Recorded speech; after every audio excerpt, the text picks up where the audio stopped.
బ్రహ్మార్పణం. బ్రహ్మం పుస్తకం ద్వారా అమ్మ మనకు అందించిన బ్రహ్మజ్ఞానంలోని కొన్ని మాటలను మనం ఇప్పుడు చెప్పుకుందాం.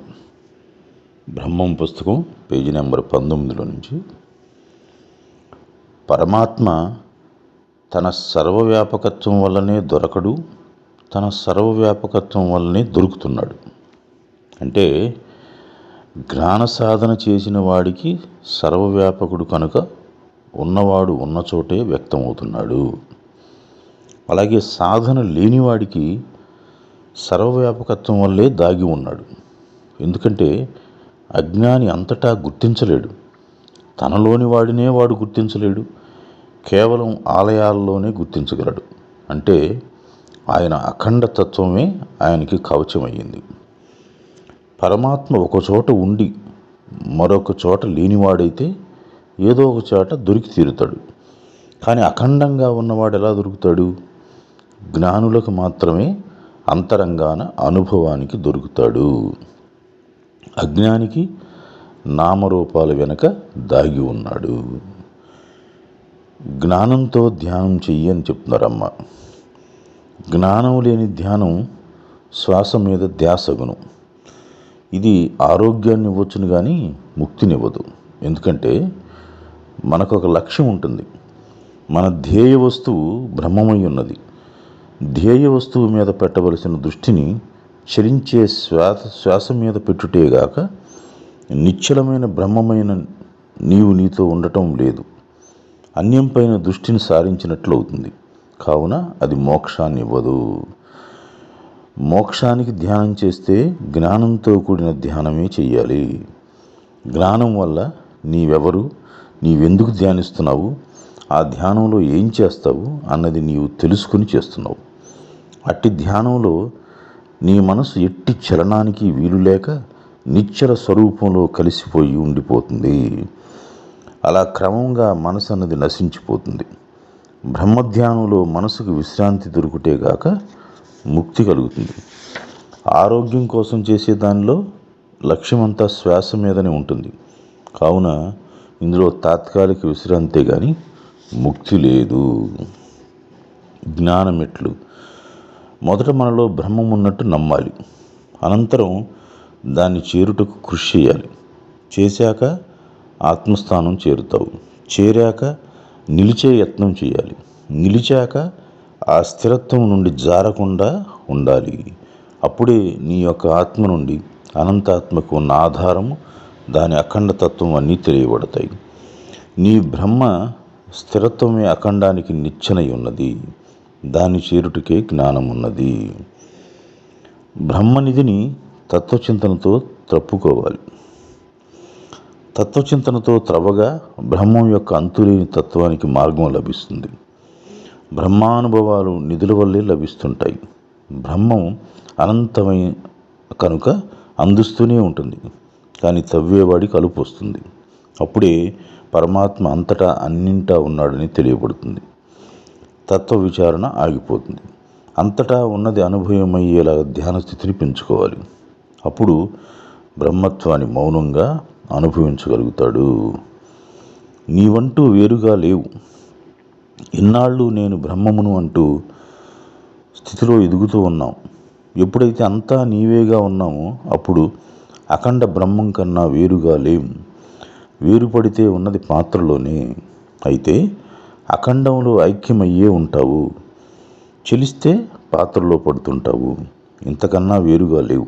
ఉన్నది బ్రహ్మం. అందులో అదే నీవై ఉండటమా, లేక పాత్రలో లీనమై అబద్ధాన్ని నిజమని భ్రమించటమా? ఇదే మిగిలి ఉంది. మనం సత్యంలో సత్యంగా అఖండంలో ఐక్యమై ఉండాలి. అఖండ ఆనందాన్ని అనుభవించాలి. పాత్రని ఎన్నో జన్మల్లో అనుభవించాం.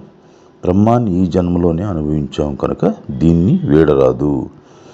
ఇది జన్మరాహిత్యమే కాక ఈ జన్మని శాంతిగా నడిపించును. ఎందువల్ల బ్రహ్మత్వానికి ధైర్యం ఎక్కువ?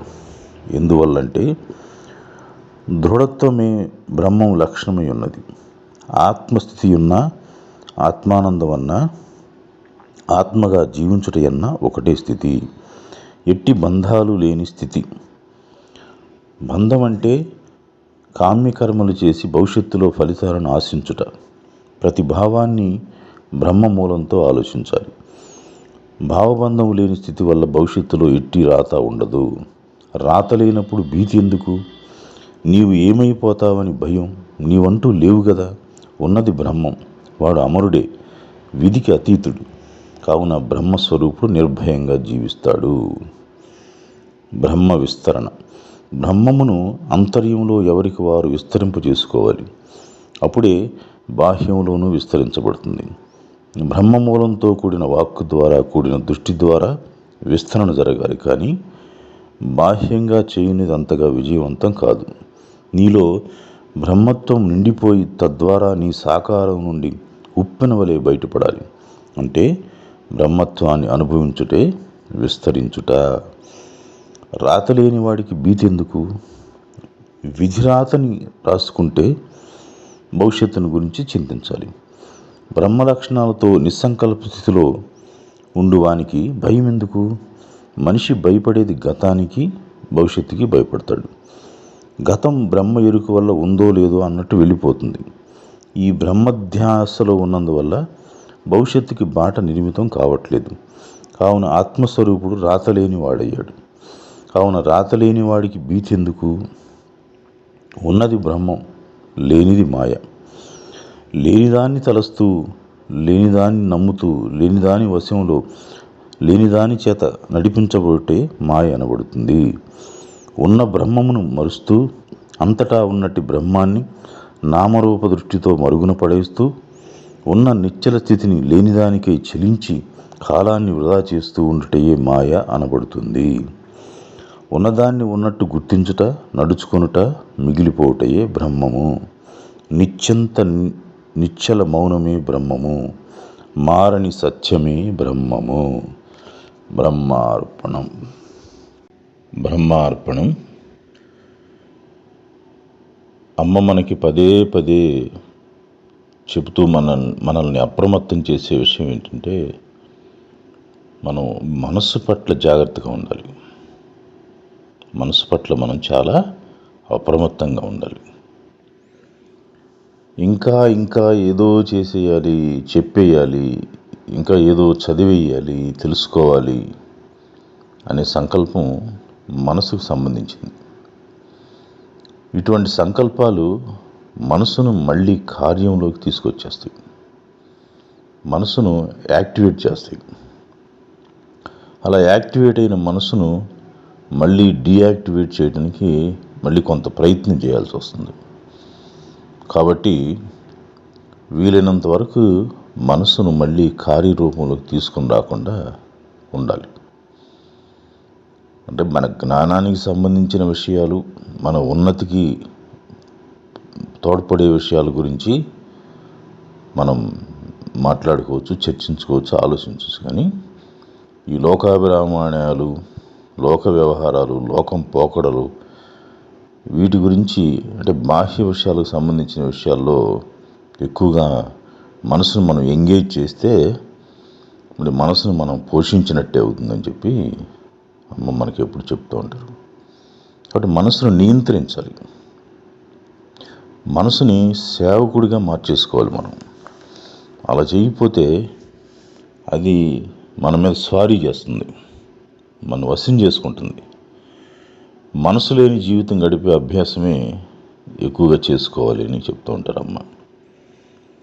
మనసుని పూర్తిగా సంకల్పరహితం చేసి అంతర్ముఖం చేయాలి. అప్పుడు అది నిశ్చల, నిర్మల, నిర్వికారి, నిర్గుణ స్థితిలోకి తీసుకుని వెళుతుంది. ఇదే ఆత్మ యొక్క వాస్తవ స్థితి. ఇటువంటి వాస్తవ స్థితిలోనే సచ్చిదానందం యొక్క అనుభవం మనకు అవుతుంది. ధ్యానంలో కూడా ఆ యొక్క స్థితినే మనం ధ్యేయ వస్తువుగా ఎంచుకోవాలి.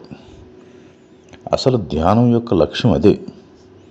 అలా కాకుండా వేరే విధాలుగా చేసే ధ్యానాలు అన్నీ కేవలం శారీరక ఆరోగ్యాన్ని మెరుగుపరచడానికి ఉపయోగపడతాయి తప్ప అవి మనకి ముక్తిని వసగేటువంటి ధ్యాన విధానాలు కాదు అని అమ్మ మనకి చాలా స్పష్టంగా చెప్పారు.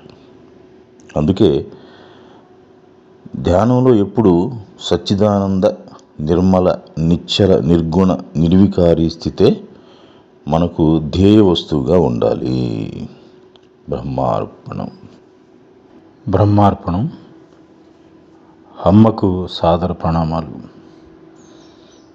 రాజమండ్రి పద్మ హఠాన్మరణం నాకు పెద్ద శరాఘాతంలా తగిలిందమ్మా. మన బ్రహ్మం పరివారం అందరికీ ఎంతో ఆత్మీయురాలైన వ్యక్తిగా మాత్రమే కాకుండా అమ్మను 100% అనుసరించే కొద్దిమంది బ్రహ్మాల్లో పద్మ ముందు వరుసలో ఉంటుంది.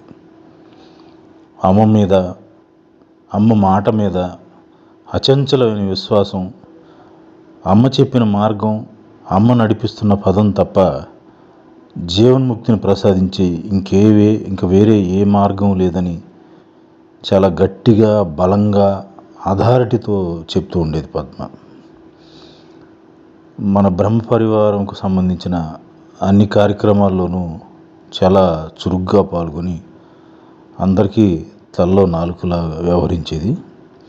ముఖ్యంగా నా విషయానికి వస్తే 2018 అక్టోబర్ నెలలో అమ్మ శ్రీశైలం బ్రహ్మ పరివారంతో వచ్చినప్పుడు అమ్మను నాకు పరిచయం చేసి ఆ విధంగా నన్ను అమ్మ యొక్క బ్రహ్మజ్ఞాన కక్షలో ప్రవేశపెట్టింది పద్మ. ఆ తర్వాత కూడా నాకు అప్పుడప్పుడు తరచుగా ఫోన్ చేసి, నాన్న మీరు జ్ఞానానికి సంబంధించిన విషయాలు వాయిస్ రికార్డింగ్ చేసి వాట్సాప్ ద్వారా పంపించండి అని నన్ను ఎంతో ప్రోత్సహించేది. తన ప్రోత్సాహంతో నేను అప్పుడప్పుడు కొన్ని పంపిస్తున్నాను అన్నమాట. సరే, అమ్మ ఆజ్ఞ బ్రహ్మమే చేయిస్తుంది, బ్రహ్మమే చేస్తుంది అనుకోండి, అది వేరే విషయం. మొన్న రథసప్తమి కార్యక్రమానికి కూడా తను వచ్చింది, మనం అందరం కలిసాం. ఆ రోజు కూడా కార్యక్రమంలో ఎంతో చురుగ్గా పాల్గొని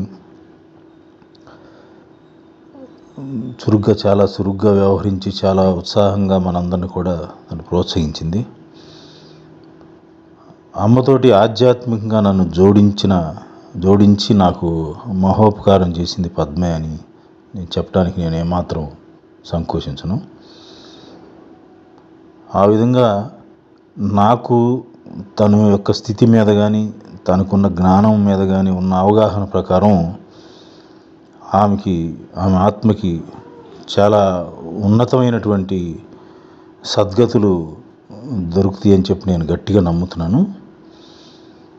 మనందరికీ ఒక దివ్య స్మృతిలాగా, ఒక మంచి ఆదర్శంలాగా తను చిరకాలం మన మనోపలకాల మీద శాశ్వతంగా ఉంటుందని నేను గట్టిగా నమ్ముతున్నాను.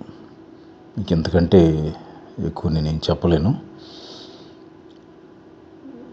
మే her soul rest in peace. బ్రహ్మార్పణం. అమ్మ మనకి పదే పదే చెబుతూ మనల్ని అప్రమత్తం చేసే విషయం ఏంటంటే, మనం మనస్సు పట్ల జాగ్రత్తగా ఉండాలి. మనసు పట్ల మనం చాలా అప్రమత్తంగా ఉండాలి. ఇంకా ఏదో చేసేయాలి, చెప్పేయాలి, ఇంకా ఏదో చదివేయాలి, తెలుసుకోవాలి అనే సంకల్పం మనసుకు సంబంధించింది. ఇటువంటి సంకల్పాలు మనసును మళ్ళీ కార్యంలోకి తీసుకొచ్చేస్తాయి, మనసును యాక్టివేట్ చేస్తాయి. అలా యాక్టివేట్ అయిన మనసును మళ్ళీ డీయాక్టివేట్ చేయడానికి మళ్ళీ కొంత ప్రయత్నం చేయాల్సి వస్తుంది. కాబట్టి వీలైనంత వరకు మనసును మళ్ళీ కార్యరూపంలోకి తీసుకుని రాకుండా ఉండాలి. అంటే మన జ్ఞానానికి సంబంధించిన విషయాలు, మన ఉన్నతికి తోడ్పడే విషయాల గురించి మనం మాట్లాడుకోవచ్చు, చర్చించుకోవచ్చు, ఆలోచించవచ్చు. కానీ ఈ లోకాభిరామాణాలు, లోక వ్యవహారాలు, లోకం పోకడలు, వీటి గురించి అంటే బాహ్య విషయాలకు సంబంధించిన విషయాల్లో ఎక్కువగా మనసును మనం ఎంగేజ్ చేస్తే మరి మనసును మనం పోషించినట్టే అవుతుందని చెప్పి అమ్మ మనకి ఎప్పుడు చెప్తూ ఉంటారు. కాబట్టి మనసును నియంత్రించాలి. మనసుని సేవకుడిగా మార్చేసుకోవాలి మనం. అలా చేయకపోతే అది మన మీద స్వారీ చేస్తుంది, మన వశం చేసుకుంటుంది. మనసు లేని జీవితం గడిపే అభ్యాసమే ఎక్కువగా చేసుకోవాలి అని చెప్తూ ఉంటారమ్మ. మనసుని పూర్తిగా సంకల్పరహితం చేసి అంతర్ముఖం చేయాలి. అప్పుడు అది నిశ్చల, నిర్మల, నిర్వికారి, నిర్గుణ స్థితిలోకి తీసుకుని వెళుతుంది. ఇదే ఆత్మ యొక్క వాస్తవ స్థితి. ఇటువంటి వాస్తవ స్థితిలోనే సచ్చిదానందం యొక్క అనుభవం మనకు అవుతుంది. ధ్యానంలో కూడా ఆ యొక్క స్థితినే మనం ధ్యేయ వస్తువుగా ఎంచుకోవాలి. అసలు ధ్యానం యొక్క లక్ష్యం అదే. అలా కాకుండా వేరే విధాలుగా చేసే ధ్యానాలు అన్నీ కేవలం శారీరక ఆరోగ్యాన్ని మెరుగుపరచడానికి ఉపయోగపడతాయి తప్ప అవి మనకి ముక్తిని వసగేటువంటి ధ్యాన విధానాలు కాదు అని అమ్మ మనకి చాలా స్పష్టంగా చెప్పారు. అందుకే ధ్యానంలో ఎప్పుడు సచ్చిదానంద, నిర్మల, నిశ్చల, నిర్గుణ, నిర్వికారి స్థితే మనకు ధ్యేయ వస్తువుగా ఉండాలి. బ్రహ్మార్పణం. బ్రహ్మార్పణం. పరమాత్మని గురువుగా స్వీకరించి, గురువుని పరమాత్మగా అంగీకరించి, అచంచలమైనటువంటి విశ్వాసంతో, భక్తితో, శ్రద్ధతో, ప్రేమతో, సఖ్యతతోటి, అనురక్తితోటి పరమాత్మతోటి ఒక దివ్యమైనటువంటి సంబంధాన్ని నెలకొల్పుకున్నప్పుడే మనకి ఆయన దగ్గర నుంచి అత్యంత గుహ్యము, శ్రేష్టమైనటువంటి బ్రహ్మజ్ఞానం, అనుభవ జ్ఞానం మనకి అంది దాన్ని మనం అందిపుచ్చుకుని దాన్ని జీవితంలో ఆచరణలో తెచ్చుకుని జీవితాన్ని మనం ధన్యం చేసుకోగలుగుతాం. ఈ విషయం మీద మనకి స్పష్టమైనటువంటి అవగాహన ఉండాలి. మరి మనకి పురాణ పాత్రలో చూసుకున్నట్లయితే ఇప్పుడు మనం చెప్పుకున్న దానికి 100% ప్రతీకలుగా నిలబడిన వాళ్ళు చాలామంది మహానుభావులు ఉన్నారు. వాళ్ళు ముఖ్యంగా చెప్పుకోవాల్సింది త్రేతాయుగంలో ఆంజనేయుడు, ద్వాపరయుగంలో అర్జునుడు. అది ఎలా ఇప్పుడు ఒకసారి మనం చూద్దాం. హనుమంతుడికి విపరీతమైనటువంటి దేహబలం ఉంది, అంతకు మించిన బుద్ధిబలం ఉంది, అనన్య సామాన్యమైనటువంటి రామభక్తి ఉన్నది, రాముడే స్వయంగా కీర్తించిన గొప్ప సంస్కారం ఉన్నది, జీవితాంతం కఠోరమైనటువంటి బ్రహ్మచర్యాన్ని పాటించిన అస్ఖలిత బ్రహ్మచారి ఆంజనేయుడు. సుగ్రీవుడి కంటే ఎన్నో రెట్లు గొప్పవాడై ఉండి సుగ్రీవుడికి మంత్రిగా విశ్వాసంగా సేవ చేశాడు. తనకు అప్పగించబడిన కార్యాన్ని ఎంతో సమర్థవంతంగా నెరవేర్చిన సర్వసమర్థుడు ఆంజనేయుడు. ఏ రోజో ఏ తిథో కూడా తెలియనంతగా రామనామస్మరణలో నిరంతరం రమించేవాడు ఆంజనేయుడు. ఎక్కడెక్కడ రఘునాథ కీర్తనం జరుగుతుందో అక్కడక్కడ సదా ఉండే సత్సంగుడు ఆంజనేయుడు. ఇన్ని అద్భుతమైన గొప్ప లక్షణాలు, గుణాలు ఉన్నా కూడా కించిత్ కూడా గర్వం కానీ అహంకారం కానీ లేకుండా ఎంతో వినయ విధేయులతోటి ఉండేవాడు ఆంజనేయుడు సదా. చిన్నతనంలోనే సూర్యుడిని చూసి ఒక పండు అని చెప్పి భ్రమించి ఏకంగా ఆ పండునే తినేయటానికి పైకి వెళ్ళిపోయినటువంటి అంత సమర్థుడు ఆంజనేయుడు. ఆ సందర్భంలోనే నేరుగా సూర్యుడి నుంచే ఆయన బ్రహ్మజ్ఞానాన్ని పొందినటువంటి జ్ఞాని అన్నమాట. సర్వకాల సర్వ అవస్థల యందు సదా తన గుండెల్లో పరమాత్ముని శ్రీరాముడి రూపంలో నిలుపుకున్నవాడు. ఇన్ని గొప్ప గుణాలు ఉండి కూడా తనను తాను తగ్గించుకొని సదా రాముని దాసునిగా ఉండేవాడు. తన జీవితంలో ఏ విధమైన వివాదం లేని సచ్చీలుడు, సచ్చరిత్రుడు ఆంజనేయుడు. ఆదర్శప్రాయుడు. సాక్షాత్తు శివుని యొక్క అంశ, వాయుపుత్రుడు. ఆయన పేరు పలికితేనే భూత ప్రేత పిశాచాలు అంటే నెగిటివిటీ మొత్తం కూడా దశ దిశలకి పరారైపోతాయి. బ్రహ్మం యొక్క ఒక ఉపాధి ఆంజనేయుడు. అంటే అనేక ఉపాధుల్లో అది ఒక ఉపాధి. ఆయన్ను ఒక్కసారి మనం స్మరించినంత మాత్రాన ఎంతో ప్రేరణ కలుగుతుంది. బ్రహ్మం యొక్క సర్వసమర్థ తత్వానికి ప్రతీక ఆంజనేయుడు. తర్వాత మీకు అర్జునుడి విషయానికి వస్తే, అర్జునుడు తనలో కలిగిన అంతర్గత యుద్ధాన్ని కృష్ణుడిచ్చిన జ్ఞానం ఆధారంగా గెలిచాడు. మొదట తనలోని అంతర్గత యుద్ధాన్ని గెలిచాడు, తర్వాతే బయట ఉన్న యుద్ధాన్ని గెలిచాడు. 11 అక్షౌహిణీల సైన్యాన్ని చీల్చి చెండాడాడు. ముందు అంతర్గత యుద్ధాన్ని గెలిచాడు, తర్వాత బహిర్గత యుద్ధాన్ని గెలవగలిగాడు. లోపల విపరీతంగా సంస్కారాల యుద్ధం జరుగుతున్నప్పుడు ఆ యుద్ధం ముగియకుండా, ఆ సంఘర్షణ సమసిపోకుండా బయట పరిస్థితులను ఎదుర్కొంటే మనకి విజయం దొరకదు. ముందుగా లోపలిది సరిచేసుకోవాలి. దానికి ఎంతో నిజాయితీ కావాలి. అర్జునుడు ఎంతో నిజాయితీగా తనకు కలిగిన భావాల్ని కృష్ణుడి ముందుంచాడు. తన స్వజనులను చూడగానే వాళ్లతో యుద్ధం చేయాల్సిన పరిస్థితి రాగానే తనలో కలిగిన వికారాలను కృష్ణుడి ముందు స్వచ్ఛందంగా నివేదించుకున్నాడు. లోపల దాచుకోలేదు. ఇప్పుడు చూడండి, మనం వైద్యుడి దగ్గరికి వెళ్ళి లోపల కొన్ని రోగాలు దాచుకుంటే వైద్యుడు మనకు పూర్తిగా వైద్యం చెప్పలేడు కదా. అంటే న్యాయవాది దగ్గరికి వెళ్ళి మొత్తం అంతా కూడా సత్యం అంతా కూడా చెప్పపోతే న్యాయవాది కూడా మనకు సరైన సలహా ఇవ్వలేడు కదా. కాబట్టి గురువు దగ్గర మనం ఏది దాచుకోకూడదు. కంప్లీట్గా సరెండర్ అయిపోయి మొత్తం కూడా నివేదించుకోవాలి.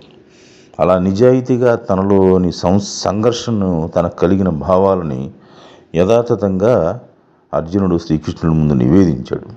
కాబట్టే పరమాత్మ అర్జునుడి యొక్క స్థితిని, మానసిక స్థితిని అంచనా వేసి అతనికి ఏ విధంగా, ఏ స్థాయిలో ఎలా చెప్తే అర్థమవుతుందో ఆయన నిర్ణయించి ఆ విధంగా ఆయనకి గీతా బోధ చేయటం జరిగింది.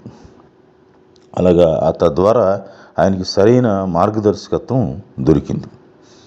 అత్యంత గుహ్యమైన గొప్పదైనటువంటి ఆత్మజ్ఞానాన్ని అర్జునుడు శ్రీకృష్ణుడి దగ్గర నుంచి పొందగలిగాడు. ఇందువల్ల అర్జునుడు శ్రీకృష్ణుణ్ణి అంతకుముందు తనకు సఖుడు బంధువు అయినప్పటికీ ఆయన్ని పూర్తిగా పరమాత్మగా అంగీకరించి, గురువుగా స్వీకరించి పూర్తిగా సరెండర్ అయిపోయాడు. అందుకే ఆయన దగ్గర నుంచి అంత గుహ్యమైనటువంటి గొప్పదైనటువంటి జ్ఞానం ఆయనకి దొరికింది. లోపల యుద్ధం సమసిపోబట్టే బయట యుద్ధాన్ని కూడా గెలవగలిగాడు. అర్జున విషాద యోగం నుంచి మనం గ్రహించాల్సిన నీతి ఇదే. మనము గురువుకి సంపూర్ణ సమర్పణ అయిపోవాలి. మన మొత్తం కూడా నివేదించుకుంటేనే ఆయన దానికి చక్కని పరిష్కారం మనకి చూపించగలుగుతాడు. అందువల్ల పరమాత్మని గురువుగా, గురువుని పరమాత్మగా పూర్తిగా అంగీకరించి సంపూర్ణ సమర్పణ అయిపోయి యథాతథంగా ఆయన బోధించిన దాన్ని స్వీకరించి దాన్ని ఆచరణలోకి తీసుకొస్తేనే మనకి ఆధ్యాత్మిక మార్గంలో గొప్పమైనటువంటి ఫలితాలు కలుగుతాయి. మనకు గొప్ప స్థితులు కూడా మనకు కలుగుతాయి. ఈ సందర్భంలో నేను ఒక మాట చెప్పడానికి సంకోచించను. మనకి ఇటీవల దేహత్యాగం చేసి బ్రహ్మైక్యమైనటువంటి మన సోదరి, మన సత్సంగంలో కీలకమైనటువంటి వ్యక్తి రాజమండ్రి పద్మ కూడా ఆ స్థాయికి చెందినటువంటి వ్యక్తి అని చెప్పడానికి నేను ఏమాత్రం సంకోచించను. ఇందులో మీకు ఎవరికైనా కొంచెం అతిశయోక్తి అనిపించినా నాకు మాత్రం పూర్తిగా విశ్వాసం ఉంది. ఆ స్థాయిలో ఆమె నిలిచింది. ధన్యోస్మి. బ్రహ్మార్పణం అఖండ మండలాకారం వ్యాప్తం ఏన చరాచరం తత్పదం దర్శితం ఏన తస్మై శ్రీ గురవే నమః. నిత్య తీర్థయాత్ర గురించి మనం ఈరోజు మాట్లాడుకుందాం. తీర్థక్షేత్రానికి వెళితే దాన్ని దర్శించుకుని తిరిగి వచ్చేటప్పటికి మనలో భక్తి, జ్ఞానం, వైరాగ్యం బాగా పెరగాలి. మన అంతఃకరణం శుద్ధి అవ్వాలి. జ్ఞానం పెరగాలి, తద్వారా మన స్థితి పెరగాలి. మన చుట్టుపక్కల ఉన్న వాళ్ళ పట్ల మన వైఖరి మారాలి. వాళ్ళతో మన సంబంధాలు మెరుగుపడాలి. మనలో పెరిగిన భక్తి, జ్ఞానం, వైరాగ్యాలను, స్థితి, ఆలోచన, ప్రవర్తన, వీటి యొక్క అనుభవం మన చుట్టుపక్కల ఉన్న వాళ్ళకి వాళ్ళ అనుభవంలోకి కూడా రావాలి. మనలో వచ్చిన మార్పు వాళ్ళలో కూడా గొప్ప మార్పు తీసుకుని రావాలి. కాబట్టి తీర్థక్షేత్రాల్లో ఉన్నవాళ్ళు కానీ, అక్కడకు వెళ్ళిన వాళ్ళు కానీ, అక్కడ అటువంటి మంచి ఆధ్యాత్మిక వాతావరణం ఏర్పడటానికి తమ వంతు కృషి చేయాలి.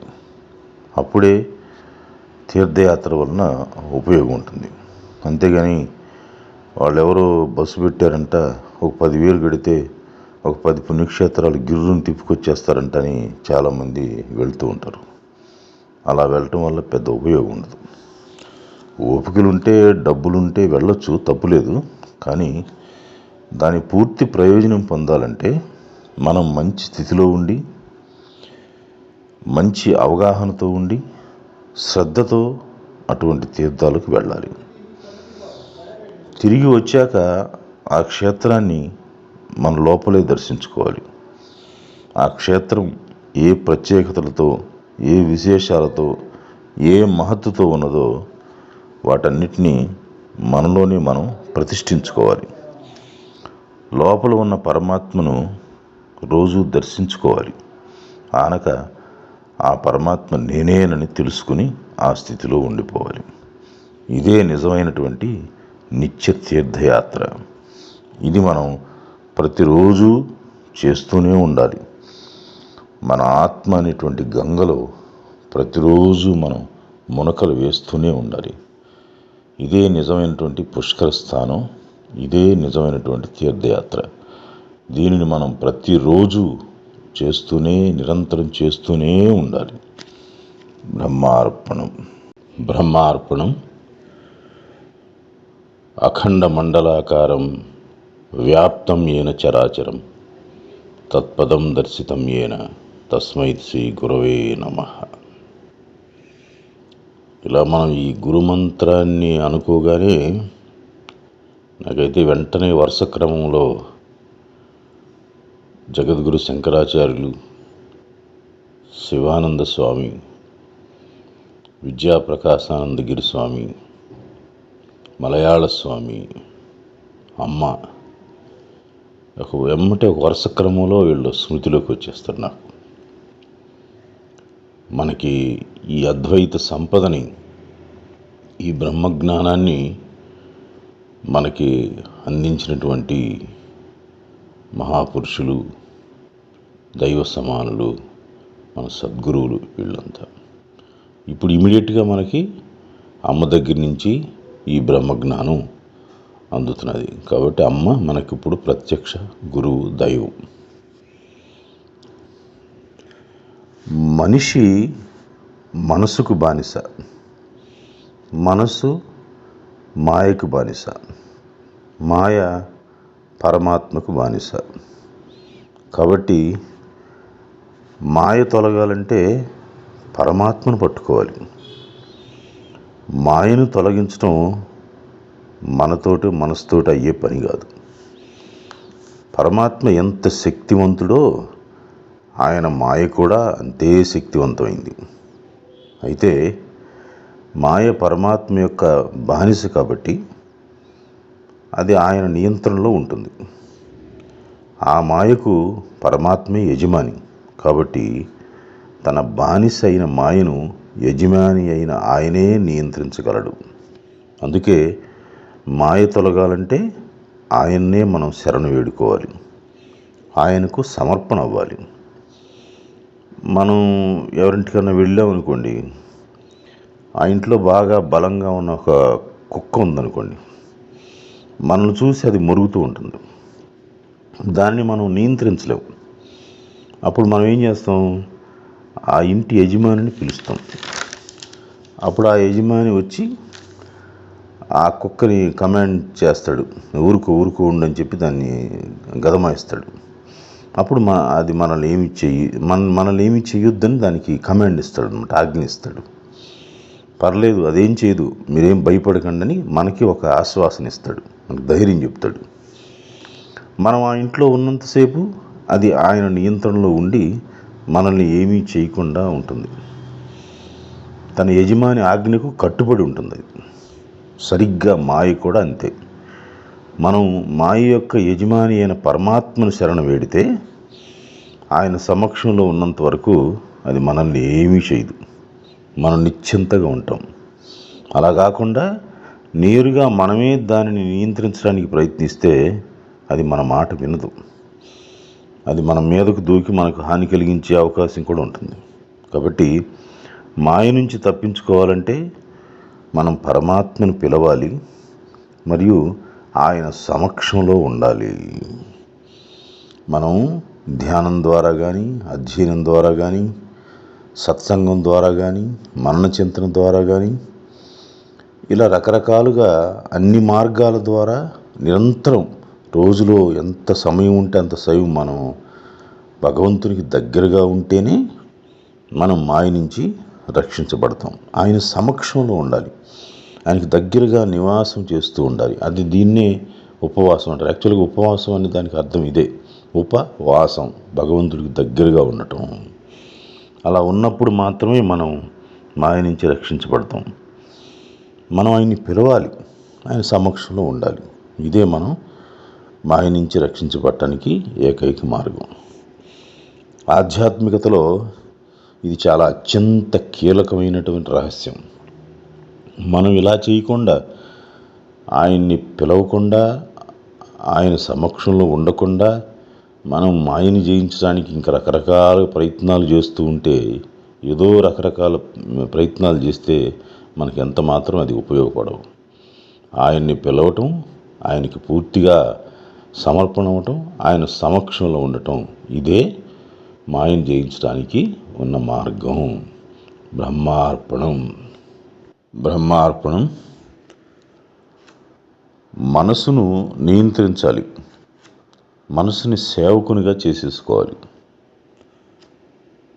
సచ్చిదానంద స్వరూపాన్ని ధ్యేయ వస్తువుగా ధ్యానించాలి. ఎల్లవేళలా సత్యనిష్టతో ఉండాలి. అమ్మ ఇది మనకి పదే పదే చెప్తూ ఉంటారు. ఎప్పుడు కూడా సత్యనిష్టతోటి ఉండాలి, సత్యంగా ఉండాలి, సత్యాన్ని పలుకుతూ ఉండాలి, సత్యాన్ని పట్టుకుని ఉండాలి, సత్యమే ఆధారంగా జీవితం గడుపుతూ ఉండాలి.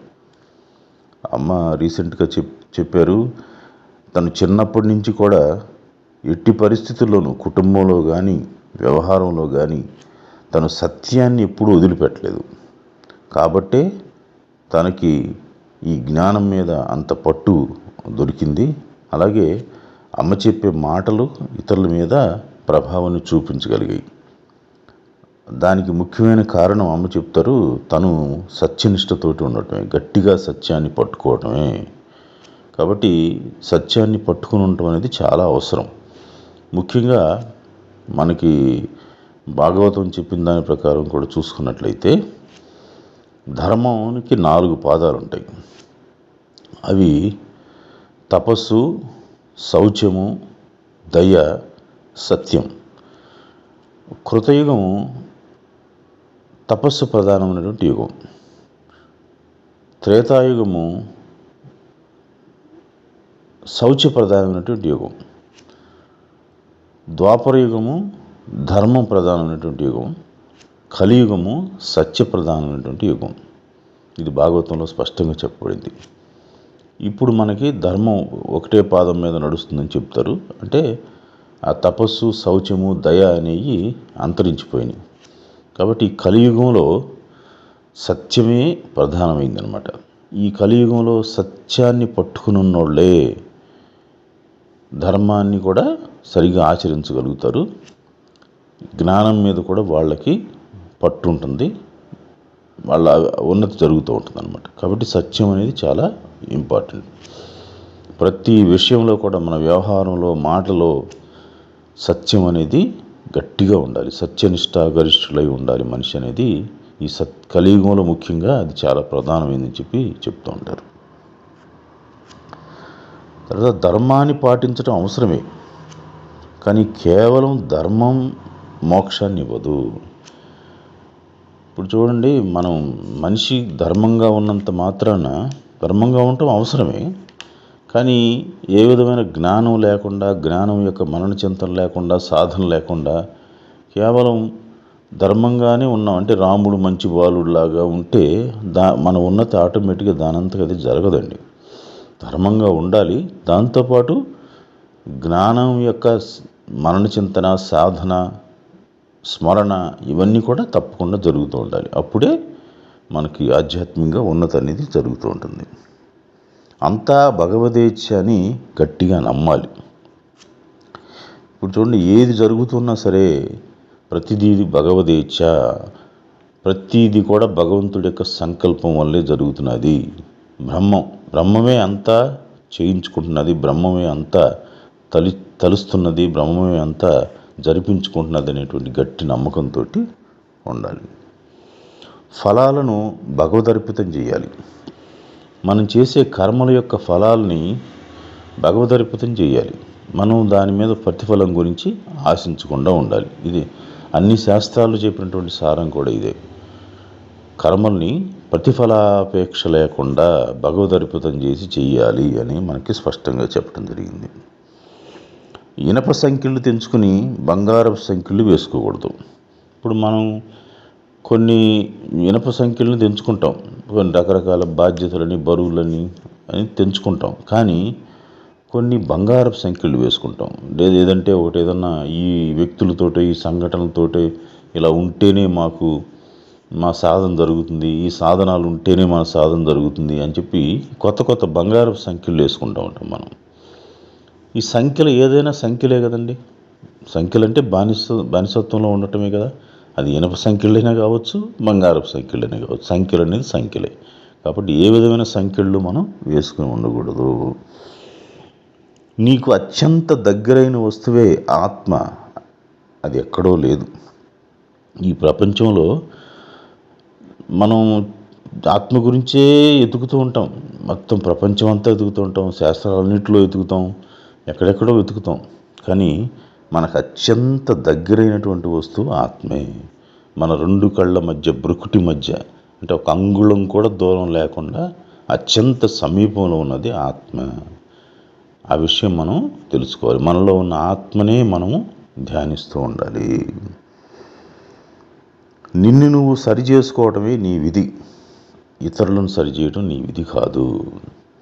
మరి ఇతరులకు ఎవరన్నా మనం ఏదన్నా చిన్న చిన్న సూచనలు జ్ఞానంలో ఏదైనా చెప్తే చెప్పొచ్చు, కానీ ఇతరుని మొత్తం సరిచేసే డ్యూటీ మనది కాదు. మనం అటువంటి కాంట్రాక్ట్ ఏం తీసుకోవాలి. మనల్ని మనం సరి చేసుకోవటమే. ఇప్పుడు ఏదన్నా 4 మాటలు విన్నా, చెప్పినా ఇదంతా కూడా దేనికంటే ఆ చెప్పేదాని ప్రకారం మనం ఉంటున్నామా, ఆ పారామీటర్స్ ప్రకారం, ఆ కొలతల ప్రకారం మనం ఉంటున్నామా లేదని మనం చెక్ చేసుకోవడం కోసం. ఇదంతా మనం సరి చేసుకోవడం కోసమే.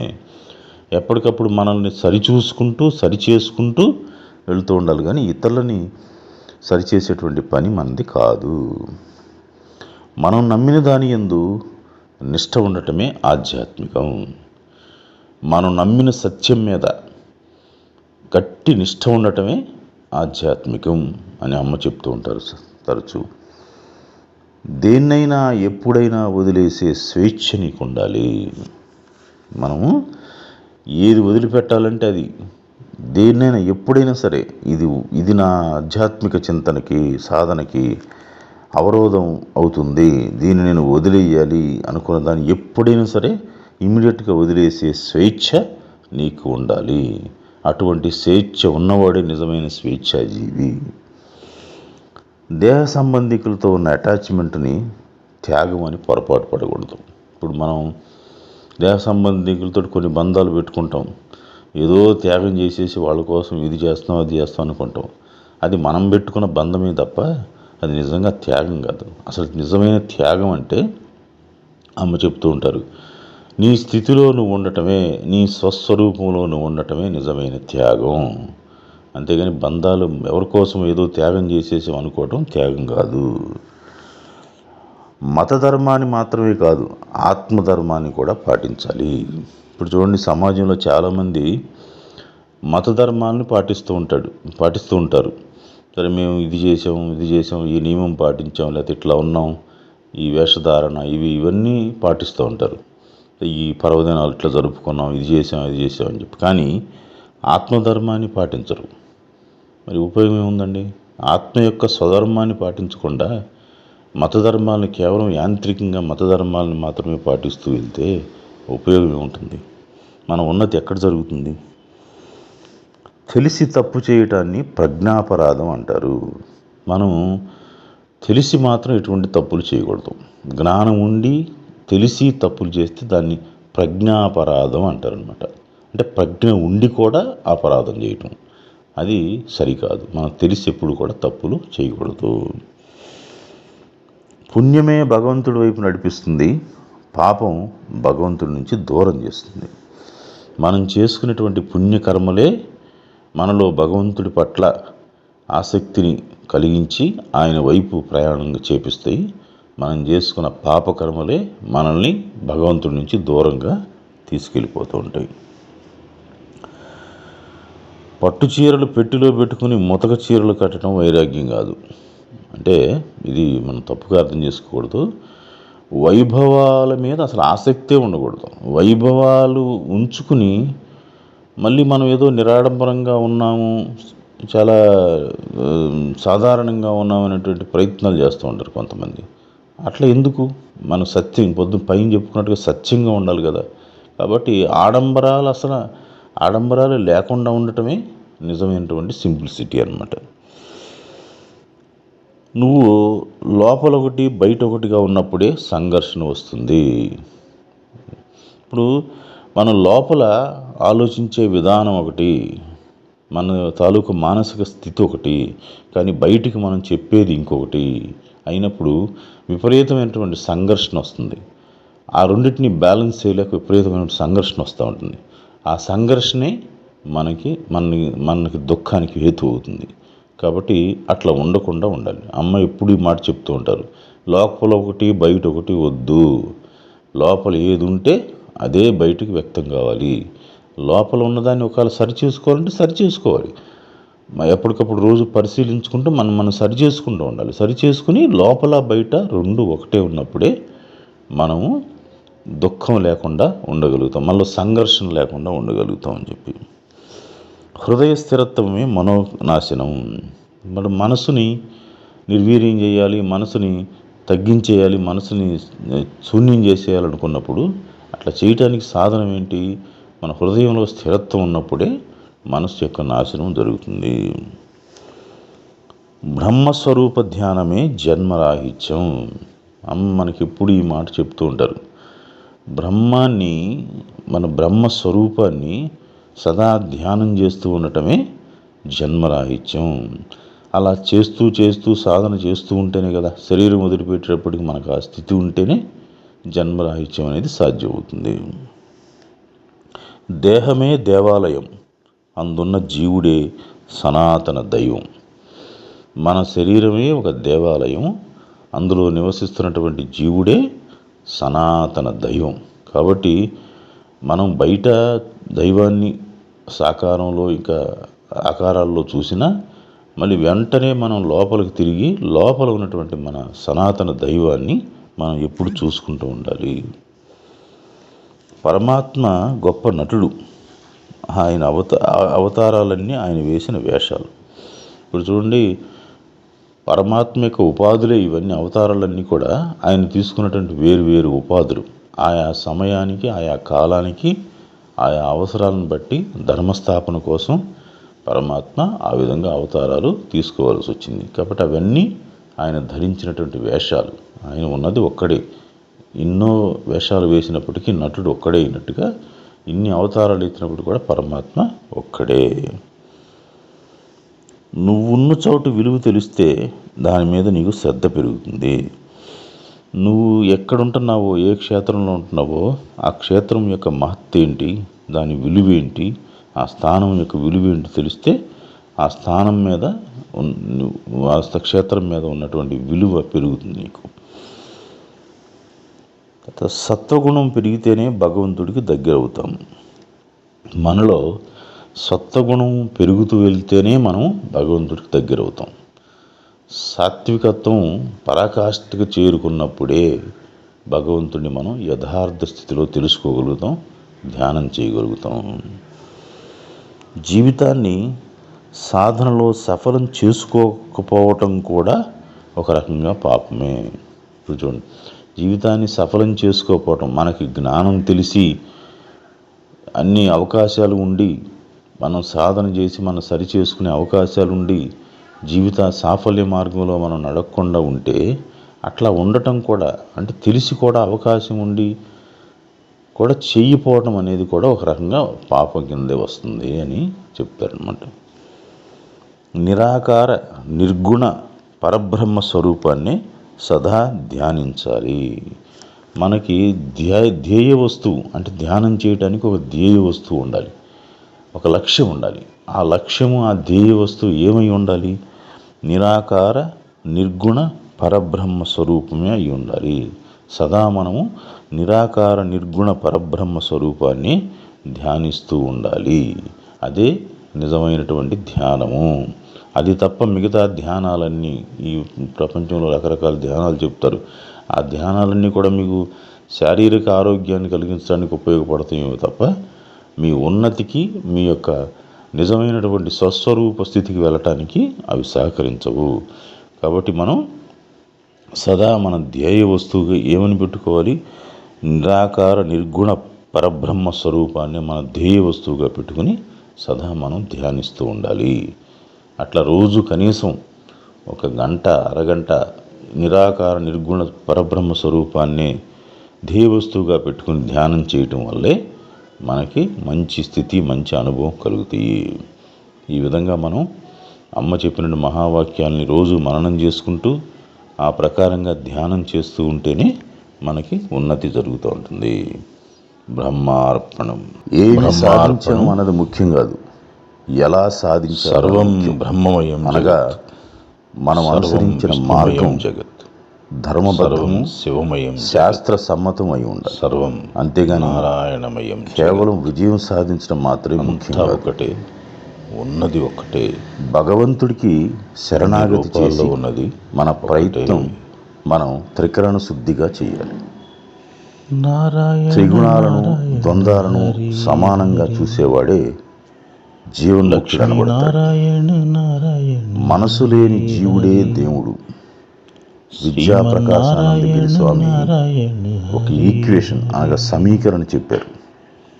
Man is equal to God plus mind, therefore man minus mind is equal to God. అనగా మనిషిలో నుంచి మనసు తీసేస్తే మనిషి దేవుడు అని అర్థం. జనులకు అన్నదానం చేయటం ఒక విధంగా భగవంతుని సేవ చేయటమే. ఎందుకంటే మనుషులలో జఠరాగ్ని స్వరూపంలో పరమాత్మ. ఇప్పటి వరకు చేసుకున్న తీర్మానాలు చాలు, ఇక కార్యాచరణపై దృష్టి పెట్టండి, ఆచరణలోకి తీసుకురండి అని మన పెద్దలు బోధించారు. ఇతరుల మీద ఆధారపడకుండా స్వతంత్రంగా జీవించాలి. ఆత్మ అఖండానందమయం, ఆత్మ జ్ఞాన స్వరూపం. జిజ్ఞాస వల్లే అట్టి ఆత్మ సకల చరాచర సృష్టిలో చూడబడుతుంది. ఎవరికి వారు తమ జీవితాన్ని పరిపూర్ణంగా తీర్చిదిద్దుకోవటమే ఆధ్యాత్మికం అనబడుతుంది. స్థూలంగా చూస్తే బాహ్యాత్మ, అంతరాత్మ, పరమాత్మ కనిపించిన, సూక్ష్మంగా చూస్తే అంతా ఒక్కటే, ఉన్నది ఒక్కటే. శరీరం కూడా ఒక రకంగా పరబ్రహ్మ స్వరూపమే. ఎందుకంటే బ్రహ్మం కానిది అసలు ఏదీ లేదు. సద్గురువు శిష్యుడు ప్రశ్నించిన దానికే సమాధానం చెప్తాడు, అడగని వాటిని చెప్పడు. కాబట్టి గురువును అర్థవంతమైన ప్రశ్నలు అడిగి జ్ఞానం తెలుసుకుని నివృత్తి చేసుకోవాల్సిన బాధ్యత శిష్యుడిదే.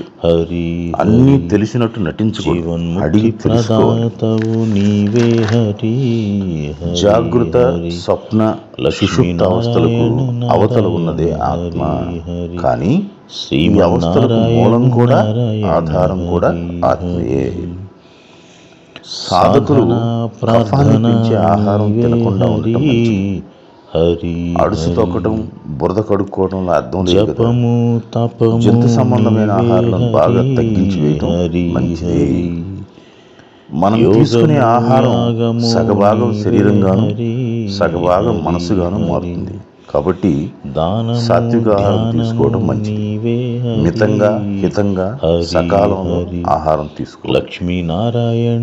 మనకు సర్వం సమకూర్చే పరమాత్మను సదా స్మరణ చేస్తూ ఉండాలి. భక్తికి ఫలం జ్ఞానం, జ్ఞానానికి ఫలం మోక్షం. సాధకునికి ఇవి పంచ ప్రాణాలు. 1 సాత్విక ఆహారం, 2 సమయపాలన, 3 భగవన్నామ స్మరణ, 4 సత్పురుషుల సాంగత్యం అనగా సత్సంగం, 5 ధార్మిక జీవనం. ఆవరణ విక్షేపాలను తొలగించేది పరమాత్మ ఇచ్చిన జ్ఞానమే. ఉదయం 3 గంటల నుంచి 6 గంటల వరకు బ్రహ్మముహూర్తం. సాధకులు దీన్ని పూర్తిగా సద్వినియోగం చేసుకోవాలి. ఈ సమయంలో నిద్రించరాదు. అలాగే సాయంత్రం 3 గంటల నుంచి 6 గంటల వరకు కూడా సాయం సంధ్యలో నిద్రించరాదు. ఈ 2 సమయాలను సాధనలో పూర్తిగా సద్వినియోగం చేసుకోవాలి. నిశ్చలత్వం మరియు నిర్మలత్వం ఉన్న మనసే ఆత్మ అని చెప్పబడుతుంది. పరమాత్మ యొక్క సర్వవ్యాపక తత్వాన్ని త్రికరణ శుద్ధిగా అంగీకరించడమే సాధకునికి ఉండాల్సిన మొదటి అర్హత. అంతర్గత శాంతి ఉన్నప్పుడే బయట శాంతి ఉంటుంది. జ్ఞాని అన్ని వేళలా అందరిచే గౌరవించబడతాడు. సర్వం నారాయణమయం. ఏ విషయాలను ధ్యానిస్తామో మనం వాటిగా తయారవుతాం. జగత్. అందుకే సర్వం బ్రహ్మమయం. నిర్గుణ పరబ్రహ్మ స్వరూపాన్ని సదా మనం ధ్యానం చేస్తూ ఉండాలి. బ్రహ్మార్పణం.